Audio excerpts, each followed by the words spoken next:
Assalamualaikum warahmatullahi wabarakatuh. Kami dari kelompok 9 akan mempresentasikan tentang kesehatan, keselamatan, dan keamanan kerja atau K3. Kelompok kami terdiri dari 1. Muhammad Danwar Anam, 2. Muhammad Almi Zakaria, dan yang ketiga, Muhammad Lukman Al-Hakim. Pengertian K3. Menurut International Labour Organization atau ILO, kesehatan keselamatan kerja atau occupational safety and health adalah meningkatkan dan memelihara derajat tertinggi semua pekerja baik secara fisik, mental, dan kesejahteraan sosial di semua jenis pekerjaan, mencegah terjadinya gangguan kesehatan yang diakibatkan oleh pekerjaan lain, melindungi pekerja pada setiap pekerjaan dari risiko yang timbul dari faktor-faktor yang dapat mengganggu kesehatan, mendapatkan dan memelihara pekerja di lingkungan kerja yang sesuai dengan kondisi fisiologis dan psikologis pekerja untuk menciptakan kesesuaian antara pekerjaan dengan pekerja pada setiap orang yang dengan tugasnya. Pengertian ketiga menurut OSHA adalah kesehatan dan keselamatan kerja adalah aplikasi ilmu dalam mempelajari risiko keselamatan manusia dan properti baik dalam industri maupun bukan.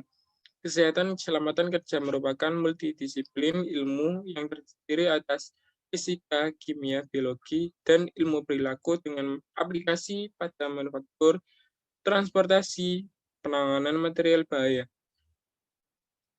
Dari uraian mengenai definisi di atas, K3 dapat dirumuskan tujuan K3.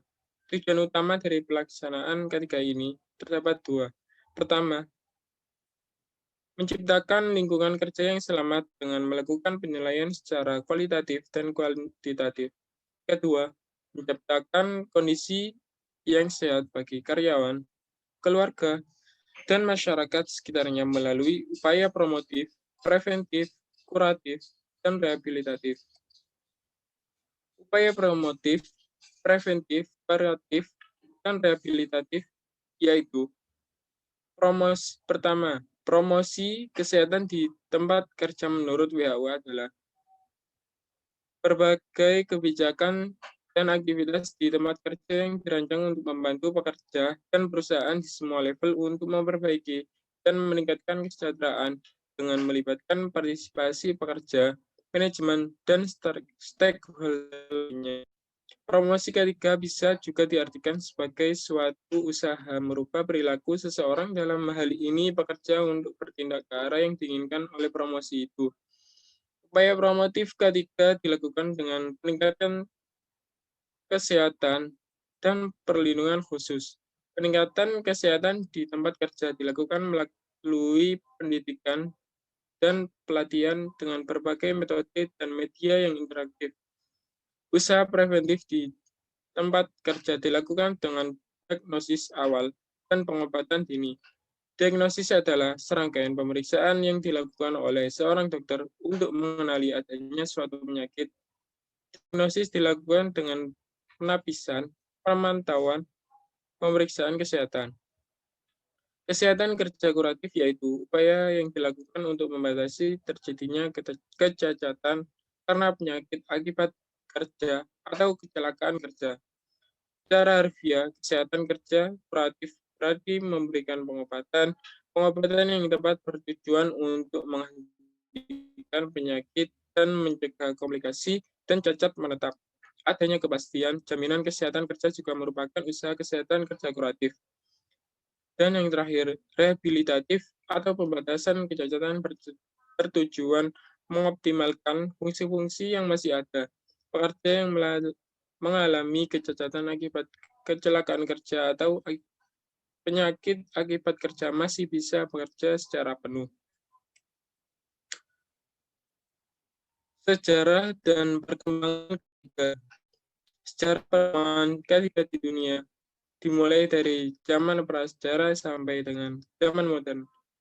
Pada masing-masing zaman berkembang teknologi yang kelak menjadi ilmu K3.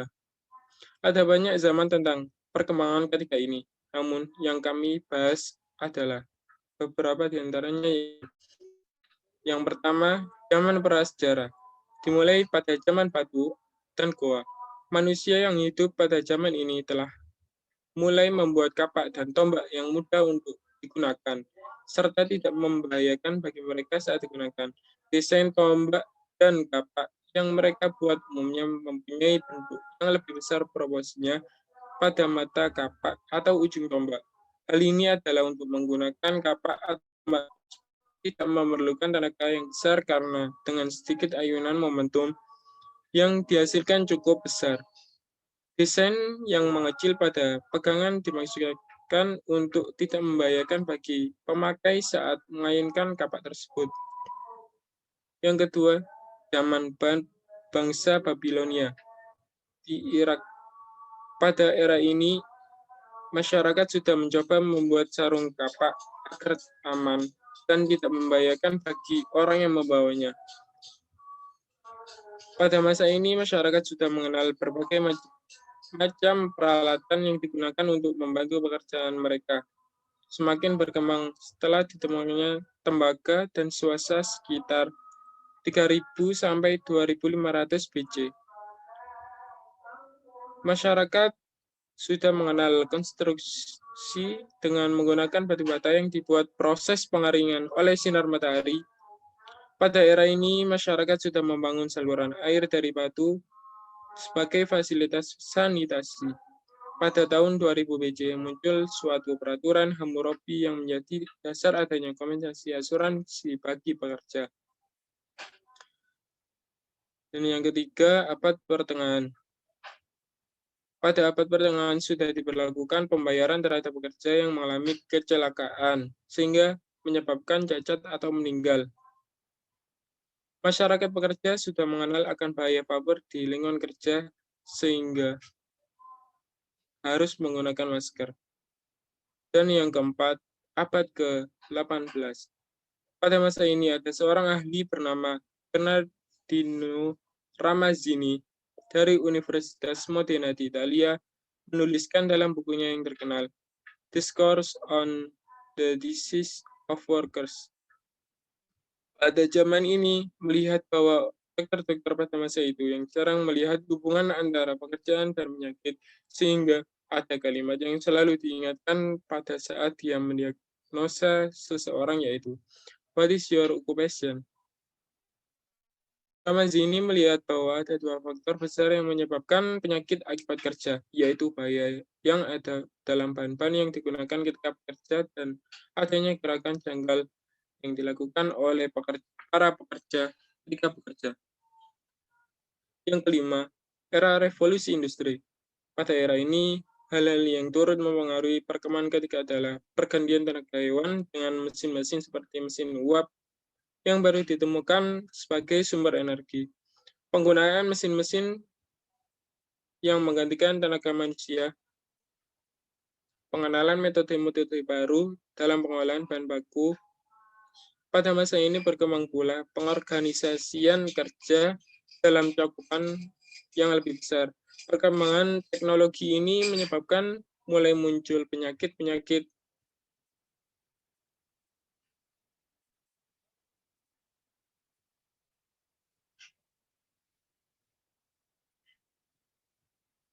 yang berhubungan dengan pemajinan karbon dari bahan-bahan sisa pembakaran.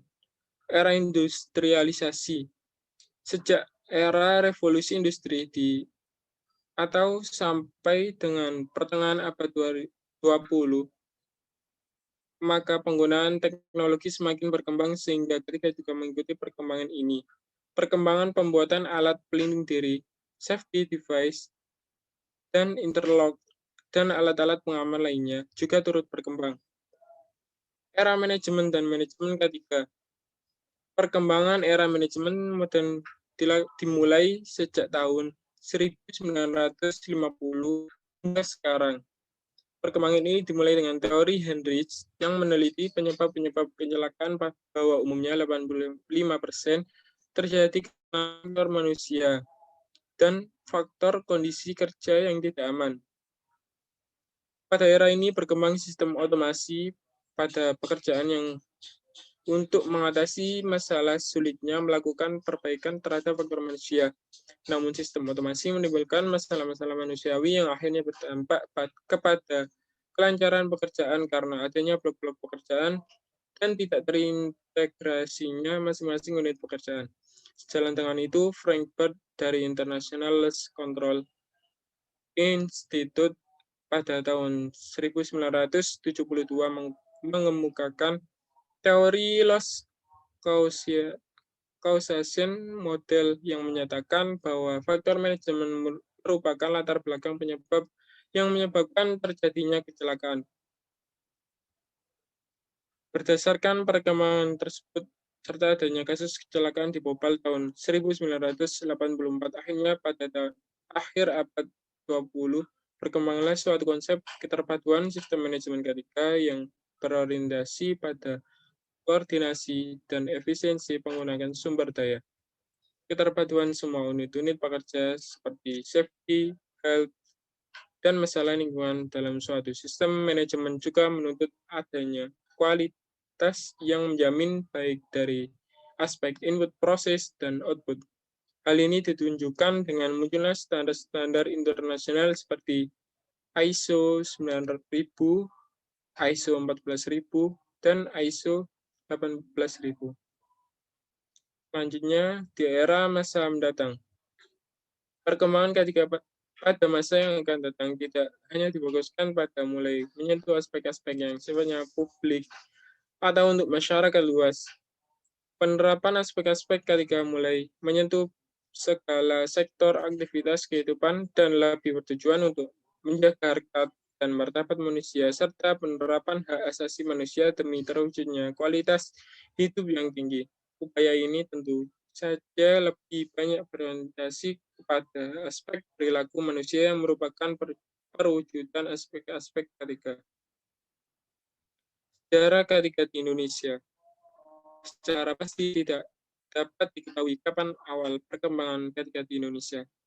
Namun demikian diyakini bahwa metode pengobatan di Indonesia asli sudah diterapkan untuk menolong korban kecelakaan yang terjadi pada para petani, buruh industri, atau korban perang antar kerajaan pada masa itu. Sejarah ketiga di Indonesia dimulai pada masa sebelum abad 17. Lalu, masa mendatang. Perkembangan ketiga di dunia pada masa mendatang juga ikut mempengaruhi di Indonesia.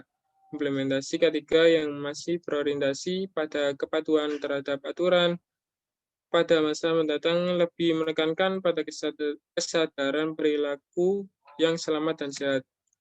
Dasar hukum ketiga di Indonesia. UU nomor 14 tahun 1969 tentang pokok-pokok mengenai tenaga kerja yang selanjutnya mengalami perubahan menjadi UU nomor 12 tahun 2003 tentang ketenaga kerjaan.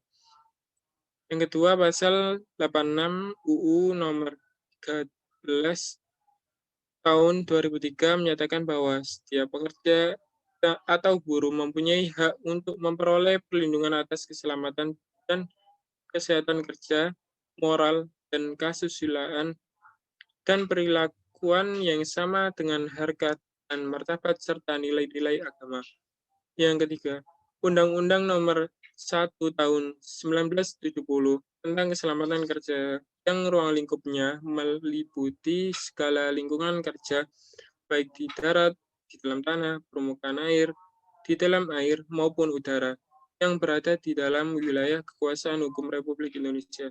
Undang-undang tersebut juga mengatur syarat-syarat keselamatan kerja dimulai dari perencanaan, pembuatan, pengangkutan, peredaran, perdagangan, pemasangan, pemakaian, penggunaan, pemeliharaan, dan penyimpanan bahan, barang, produk, teknis, dan aparat produksi yang mengandung dan dapat menimbulkan bahaya kecelakaan. Penyebab kecelakaan kerja. Kecelakaan dapat dicegah bila diketahui penyebabnya. Penyebab kecelakaan kerja dapat dijelaskan melalui sebuah teori. Teori kecelakaan kerja Heinrich atau domino teori. Teori ini digunakan secara meluas sebagai salah satu prinsip pencegahan kecelakaan dan pengendalian kerugian. Heinrich mengadopsi domino untuk menjelaskan terjadinya kecelakaan kerja. Heinrich menyebutkan bahwa ada beberapa penyebab terjadinya kecelakaan kerja, diantaranya yaitu yang pertama keturunan atau herediter. Keturunan atau herediter dalam hal ini adalah karakteristik atau kondisi yang dimiliki oleh seseorang yang beresiko celaka, misalnya keras kepala, ceroboh, lalai. Yang kedua, perilaku tidak aman. Perilaku tidak aman adalah kebiasaan yang berisiko terjadi kecelakaan, misalnya tidak memakai alat APD, lalu bekerja melebihi jam kerja, atau kerja lembur pada malam hari tanpa istirahat yang cukup. Yang ketiga, kondisi tidak aman. Kondisi tidak aman adalah keadaan yang berisiko menimbulkan kecelakaan, misalnya mesin dibiarkan tanpa penutup, ruang kerja tanpa ventilasi yang cukup, pencahayaan yang tidak memenuhi standar. Yang keempat ada kecelakaan, dan yang terakhir ada kerugian.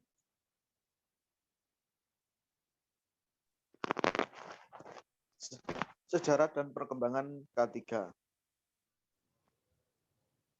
Sejarah perkembangan K3 di dunia dimulai dari zaman prasejarah sampai dengan zaman modern. Pada masing-masing zaman berkembang teknologi kelak menjadi ilmu K3. Ada banyak zaman tentang perkembangan K3 ini, namun akan kami sebutkan beberapa di antaranya, yaitu zaman prasejarah dimulai pada zaman batu dan gua. Manusia yang hidup pada zaman ini telah dimulai membuat kapak, tombak yang mudah untuk digunakan serta tidak membahayakan bagi mereka saat digunakan. Desain tombak dan kapak yang mereka buat umumnya mempunyai bentuk yang lebih besar. Proporsinya pada mata kapak atau ujung tombak. Hal ini adalah untuk menggunakan kapak atau tombak tersebut tidak memerlukan tenaga yang besar, karena dengan sedikit aliran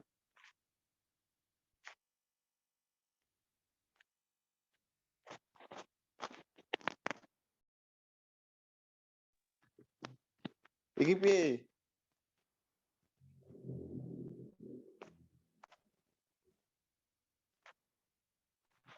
Beman.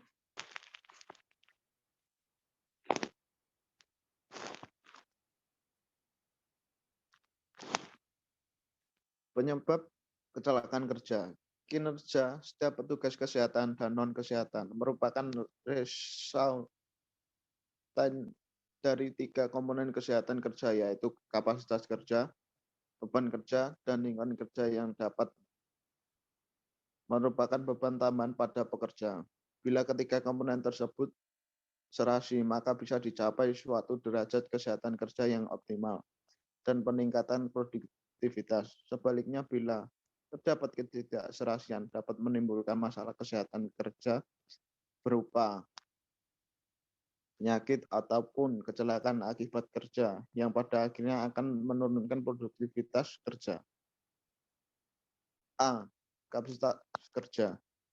Status kesehatan masyarakat pekerja di Indonesia pada umumnya belum memuaskan. Dari beberapa hasil penelitian didapat gambaran bahwa 30-40% masyarakat pekerja kurang kalori protein, 30% menderita anemia gizi, dan 35% kekurangan zat besi tanpa anemia.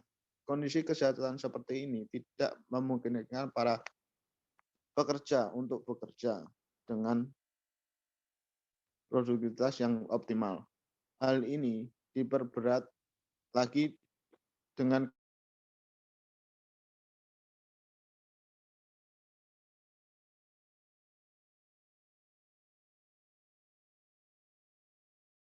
mempunyai banyak keterbatasan, sehingga untuk melakukan tugasnya mungkin sering mendapat kendala, terutama menyangkut masalah PHK dan kecelakaan kerja. B. Beban kerja. Sebagai pemberi jasa pelayanan kesehatan maupun yang bersifat teknis, beroperasi 8-24 jam sehari Dengan demikian, kegiatan pelayanan kesehatan pada laboratorium menurut adanya pola kerja bergiliran tugas atau jaga malam. Pola kerja yang berubah-ubah dapat menyebabkan kelelahan yang meningkat akibat terjadinya perubahan pada biorhythmik.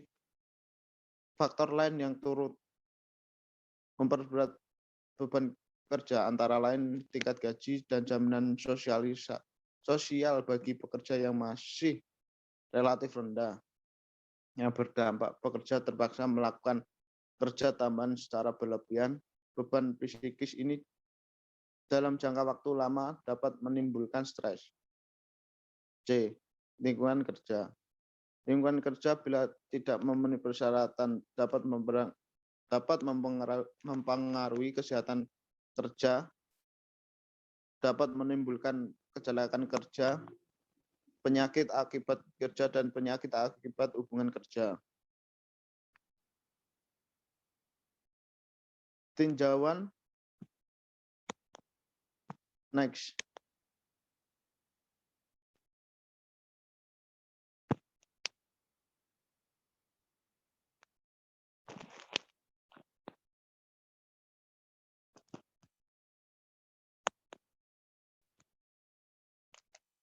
Next.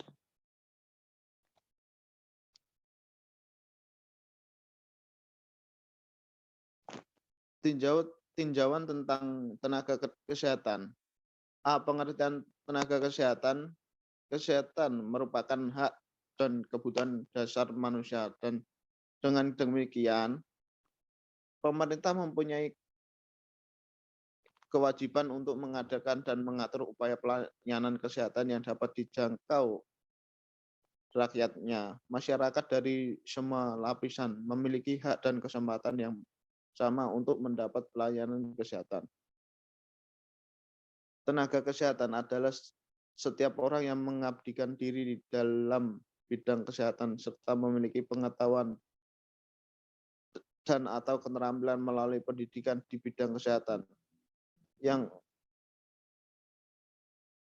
untuk jenis tertentu memerlukan kewenangan untuk melakukan upaya kesehatan baik berupa pendidikan gelar D3, S1, S2, dan S3. Pendidikan non-gelar sampai dengan pelatihan khusus, kejuruan khusus seperti juru imunisasi, malaria, dan sebagainya, dan keahlian. Dan keahlian tenaga kesehatan berperan sebagai perencanaan pergerakan dan sekaligus pelaksanaan pembangunan kesehatan, sehingga tanpa tersedianya tenaga dalam jumlah dan jenis yang sesuai, maka pembangunan kesehatan tidak akan dapat berjalan secara optimal. Kebijakan tentang pendayagunaan tenaga kesehatan sangat dipengaruhi oleh kebijakan sektor lain seperti kebijakan sektor pendidikan, kebijakan sektor ketenaga kerjaan, sektor keuangan, dan peraturan kepegawaian. Kebijakan sektor kesehatan yang berpengaruh terhadap pendayagunaan tenaga kesehatan antara lain kebijakan tentang arah dan strategi pembangunan kesehatan, kebijakan tentang pelayanan kesehatan, kebijakan tentang pendidikan dan pelatihan tentang kesehatan, dan kebijakan tentang pembiayaan kesehatan. Selain daripada itu, beberapa faktor makro yang berpengaruh terhadap pendayagunaan tentang kesehatan yaitu desentralisasi, globalisasi, menguatnya komersialisasi pelayanan kesehatan, teknologi kesehatan, dan informasi. Oleh karena itu, kebijakan pendayagunaan tenaga kesehatan harus memperhatikan semua faktor di atas. Baik.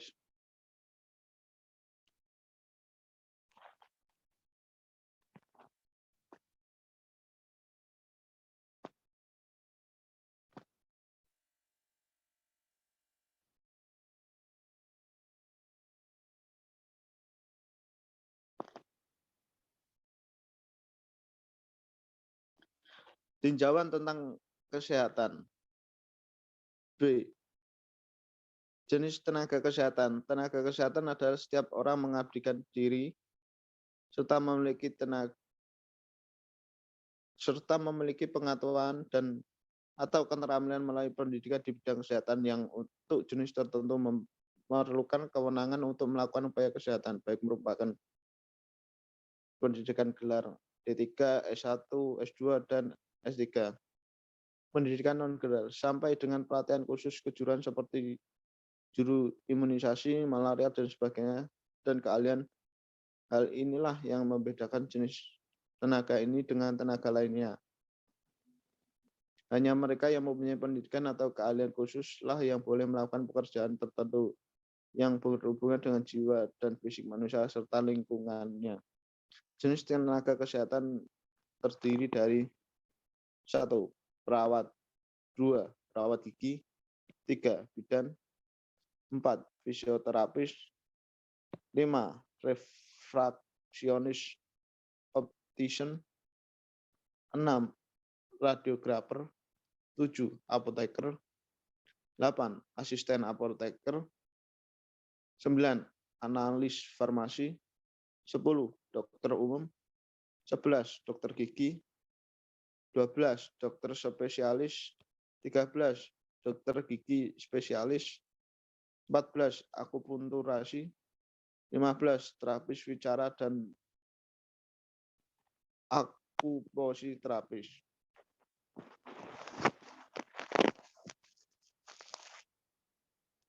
Lanjut.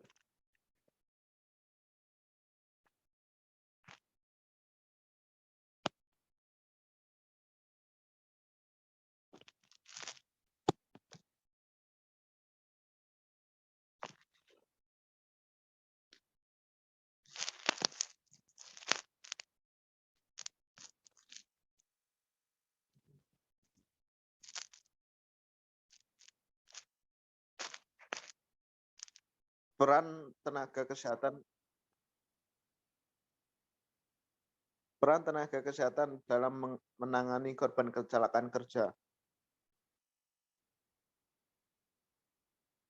1. Kecelakaan kerja dan penyakit akibat kerja dapat saling berkaitan. Pekerja yang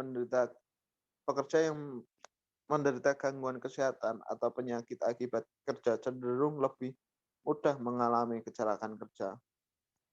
Menengok ke negara-negara maju, penanganan kesehatan pekerja sudah sangat serius. Mereka sangat menyadari bahwa kerugian ekonomi suatu perusahaan atau negara akibat suatu kecelakaan kerja maupun penyakit akibat kerja sangat besar dan dapat ditekan dengan upaya-upaya di bidang kesehatan dan keselamatan kerja.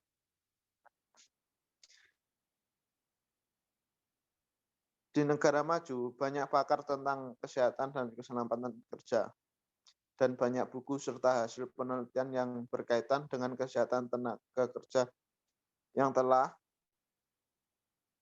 diterbitkan.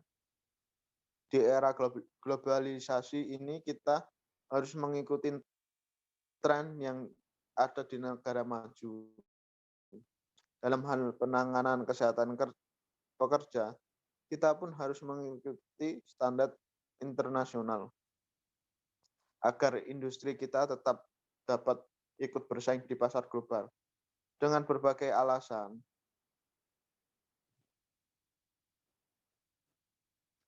dalam berbagai alasan tersebut, rumah sakit pekerja merupakan hal yang sangat strategis. Ditinjau dari segi apapun, niscaya akan mengutamakan baik bagi perkembangan ilmu, bagi tenaga kerja, dan bagi kepentingan nasional serta untuk menghadapi persaingan global. Bagi fasilitas pelayanan kesehatan yang sudah ada, rumah sakit pekerja akan menjadi pelengkap dan menjadi pusat rujukan khususnya untuk khusus kecelakaan dan penyakit akibat kerja. Diharapkan di setiap kawasan industri akan berdiri rumah sakit pekerja sehingga hampir semua pekerja mempunyai akses untuk mendapatkan pelayanan kesehatan yang komprehensif.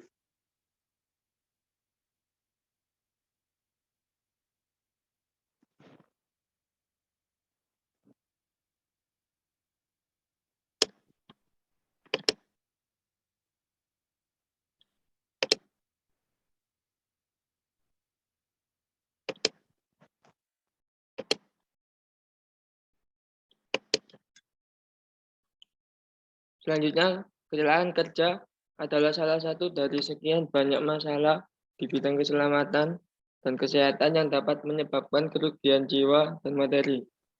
Salah satu upaya dalam perlindungan adalah menyelesaikan P3K di perusahaan sesuai dengan UU dan peraturan pemerintah yang berlaku. Penyelenggara P3K untuk menanggulangi kecelakaan yang terjadi di tempat kerja. P3K yang harus dikelola oleh tenaga kesehatan yang profesional. Yang menjadi dasar pengadaan P3K di tempat kerja adalah UU Nomor 1 Tahun 1970 tentang keselamatan dan P3K UU Nomor 13 Tahun 2000 tentang ketenagakerjaan, Peraturan Menteri Tenaga Kerja dan Transmigrasi Nomor 3 Men 1982 tentang pelayanan kesehatan kerja. Tugas pokok meliputi P3K dan Peraturan Menteri Tenaga Kerja Nomor 5 Men 1995 tentang Sistem Manajemen Keselamatan dan Kesehatan Kerja.